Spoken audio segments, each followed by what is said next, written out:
Today we're going to talk about the Sofirn ST1 EDC rechargeable LED flashlight. It is the time of the season for gift ideas and it makes an excellent gift. A quick overview on the features of this awesome flashlight. 1500 maximum lumens, 5 output levels. It's got a simple one button interface. It's IPX7 waterproof, which means it can be underwater for up to 30 minutes in 3 feet of water. It's got a lock feature, so it's not going to accidentally come on in your pocket. It's got an impact resistance from 3 feet dropped on the concrete, so it's not going to fail on you if you drop it a couple of times. And that's because it's made out of an aluminum alloy. It takes a USB-C charge, comes with a cable, doesn't come with a charging block, but it uses the same charger as the majority of smartphones these days, which is USB-C.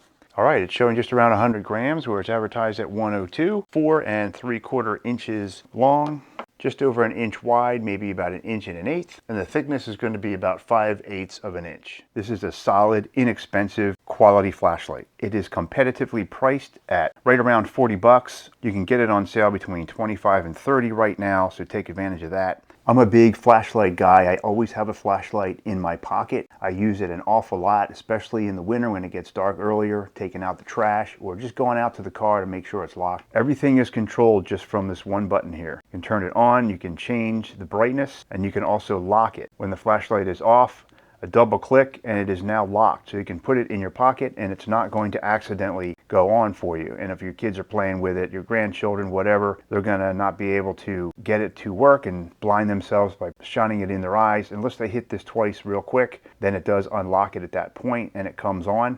This flashlight has 3 main brightness levels. When you first turn it on, you get your low, medium, and high. So if you hold the button, it goes to the next brightness level, hold it again, goes to the next brightness level, and this is high. Now if you want to go to turbo, you hit it twice when the flashlight is on. When the flashlight is off, a press and hold gives you the lowest setting, which is 1 lumen. This is called the moon setting. So this is just if you need just enough light to maybe get your key in your lock at night and you don't want to call attention to yourself by turning on full brightness. This flashlight will run for 450 hours at this level. So you could use this all night if you needed to, just to give yourself a little night light. All right, I've been carrying this flashlight for about 3 weeks now instead of my go-to flashlight, which is this one here. This is an LA Police Gear flashlight. It's a single battery, pretty bright little light that I like to keep in my pocket. So one of the things I hate about this light is it tends to stay bright for a pretty long time, but when the battery is getting low, it just dies. It just completely quits on you with no warning, and then you're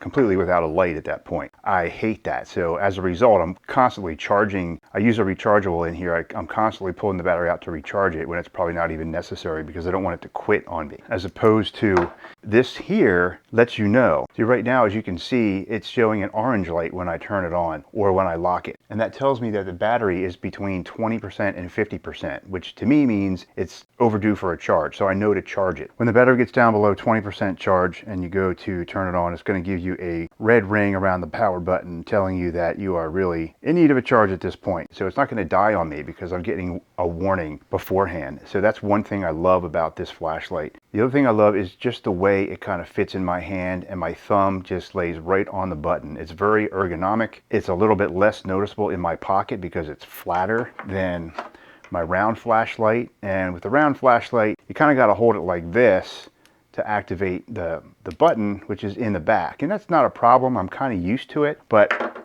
honestly, after carrying this for 3 weeks, I like this so much better. It's sleeker, it's cooler looking, and it's just a little bit handier in my opinion. I do recommend this light. I like it a lot. I'm actually going to start carrying this light. However, if you have 100 bucks or 120 bucks you want to spend on a flashlight, there's the Olight Arcfeld and a couple other high-end stream lights.